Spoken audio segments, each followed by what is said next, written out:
What's going on, guys? My name is Wade with TechDaily, and in this video, we are finally checking out the new Samsung Galaxy A73 5G. This phone was announced, I feel like a month ago now, maybe more, but with these sort of staggered releases based on where you live, this phone took a while to come in. I'm glad to have it here though, and I think this might just fill out that final spot in Samsung's very large A-series lineup this year. The A73, of course, is the highest end A-series device. It's the successor to the A72 and A71. It's a couple steps down from the likes of the S21 FE and S22 flagships, but if you are in the market for a still very feature-packed phone and don't want to fork over a ton of money, I think this is the phone you might be looking for. So I'm of course going to go over everything you need to know with this new A73 5G. I'll break down what's new, what's changed, but first things first, let's just quickly unbox it so I can show you what does and does not come inside the package now. Those of you familiar with Samsung's packaging will probably recognize that this is the super slim minimal box, which means almost no accessories included anymore. Slicing through the stickers and pulling off the lid, the first thing we do get is the phone itself, and we'll take a closer look at it in just a moment. There's some serial number and IMEI info on that loose sticker, but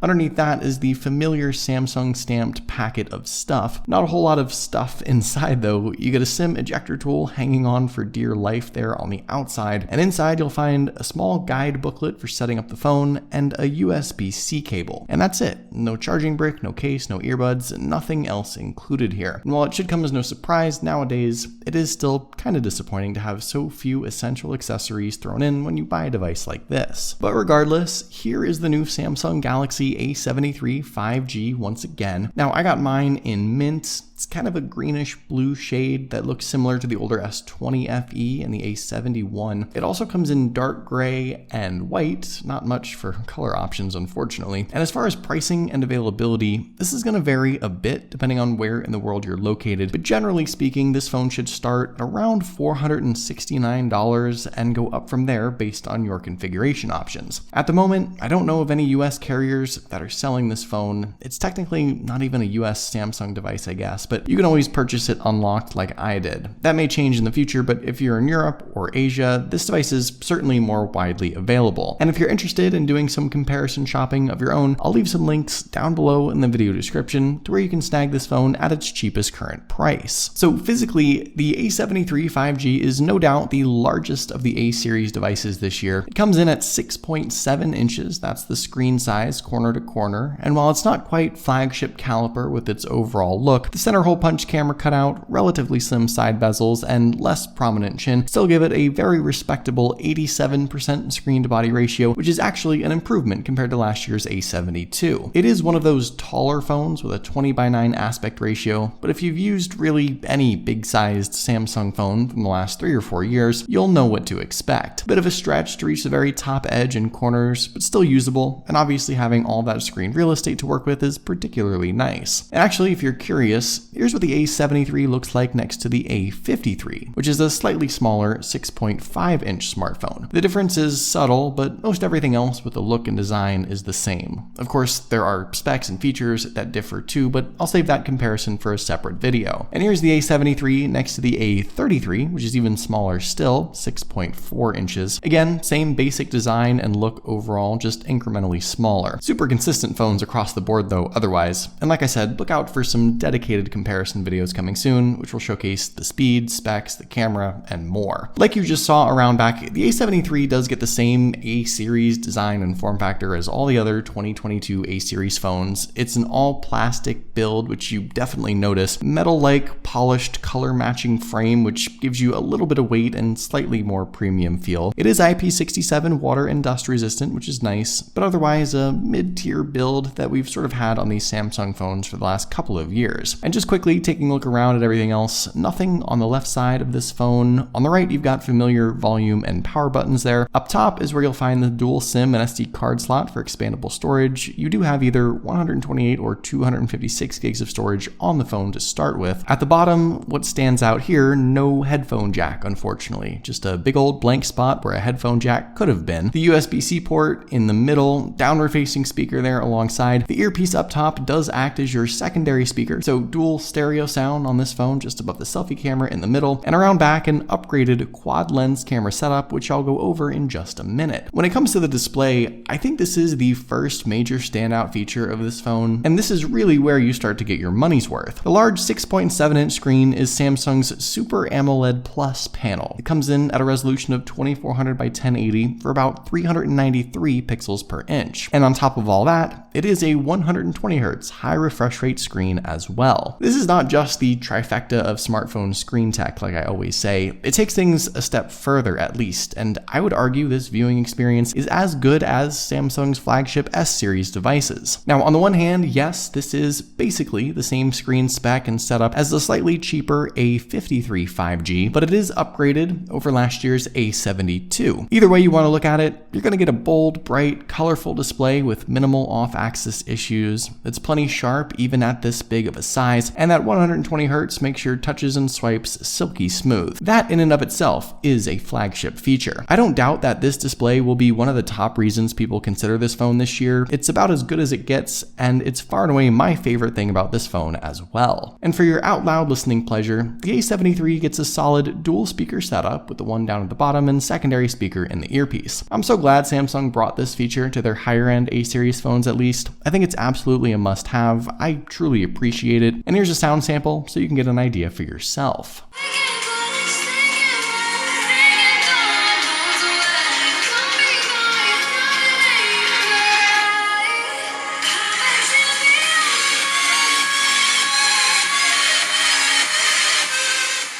By the way, also under the display is your fingerprint sensor. This isn't the S-series ultrasonic sensor, but it's still plenty fast as it is. I had no issues setting it up, no issues when testing it out, and I'm glad to still see it on this phone. Inside, this A73 5G gets an all-new upper-tier processor from Qualcomm, the Snapdragon 778G 5G chipset, paired with either 6 or 8 gigs of RAM and 128 or 256 gigs of storage. With this being a brand new chipset, I'm sure you're eager to check out the Geekbench scores, so here you go. But numbers aside, I have pretty high expectations for this device when it comes to the speed and performance. At least out of the box, it does feel plenty capable to say the least. Obviously, I'm going to push this phone quite a bit harder in my full tests to really see what it can handle. But I would imagine that if you want as close to flagship specs as you can get without a nearly 4-figure price tag, this is what you'll be looking at. Now, obviously, with it also being brand new, I'm curious to see how it handles under some extreme pressure. There's always that concern of overheating or other unforeseen issues with a fresh chipset, but I'm relatively confident that we've got a powerhouse of a device and a good long-term investment as well. A few years of Android updates at least, and even beyond that, I fully expect this to be a 4 or 5, maybe even 6-year long device. I know some people with the A71s, for example, still from a couple of years ago, that don't feel the need to upgrade yet. So these A-series devices have quickly become the kind of devices you can hang on to for a while. All in all, if performance is your concern, if gaming, multitasking, and other intense apps are what you use most, and you don't have $1,000 to spend, I think what you get here for your money is pretty solid. Also, Samsung has once again crammed in a decent-sized 5,000 milliamp battery. In my experience, these higher-end A-series phones have usually pushed me through about a day's use with my apps and things, and I expect similar, if not slightly better battery life once again on this phone. The A73 does support the faster 25-watt charging standard, which is nice, though you'll of course have to supply your own power brick to get that, since Samsung doesn't feel the need to include it anymore. No wireless charging on these A-series phones still, but the faster charging and big battery at least are decent enough power features. Finally, when it comes to all those camera lenses around back, we do have some changes to speak of, upgrades for starters, but also some omissions as well. So the main lens is now a crazy 108 megapixel shooter with an f1.8 aperture. That's up from the 64 megapixel main lens from last year. You also get about the same 12 megapixel ultra-wide lens as before, and 5 megapixel macro lens and depth sensor. What's gone now though is the telephoto lens. That was on the A72, but for some reason Samsung has taken that away on this phone. The selfie camera seems to remain the same. It's a 32 megapixel lens up up front there. And as far as features, shooting modes, and capabilities, I haven't yet stumbled across anything new necessarily. Of course, no more extra zoom capabilities, but you trade that for a 108 megapixel high detailed shooting mode, and still plenty of other great options to choose from, including pro picture and video controls, super slow-mo, night mode, hyperlapse. There's some extra video stabilization, 4K shooting, HDR. It's maybe 75 or 80% of what today's flagships might offer, so not bad at all. And beyond the minor changes in camera hardware, I think you'll also notice most of the improvements when you start to actually take some pictures and videos with this phone. Just with these couple sample shots here, I noticed some great looking color, well-balanced images from top to bottom. Exposure looks good, tons of detail when you zoom in. For an A series phone, this is one of the more even, more natural, but still very pleasing looking images that I've seen yet. I think the software here is doing great work. I think the more powerful processor is able to put in work too. And all in all, this phone seems to be able to capture some great looking pictures from top to bottom. I'm actually really excited to start using this phone to see what it does and also how it compares to the likes of the A53, A33, and some of those S series devices as well to really see where it stands. Overall, the A73 5G's changes are relatively minor compared to last year's A72, but at the same time, I think this phone is still elevated at least another step or so. Weirdly enough, there was no A72 5G last year, so we get 5G support on this phone for starters. The 120Hz display is a great flagship feature, slightly slimmer bezels, refreshed design, more powerful specs for sure, and a more capable camera setup, with the disappointing omission of the telephoto lens. But still, I feel like a lot of people maybe skipped the A72 last year, so if you have, say, an A71 from a couple of years ago, or a lower tier A series phone, or maybe even an S20 FE, the A73 5G seems to be a pretty decent upgrade coming from those devices at least. But what do you guys think? Is the new A73 5G something you're considering right now? Let me know in the comments down below. I'd love to know your thoughts, of course. Hopefully you guys did enjoy this video though. Be sure to follow TechDaily on Twitter and subscribe to the TechDaily YouTube channel if you haven't already, and I'll see you guys later.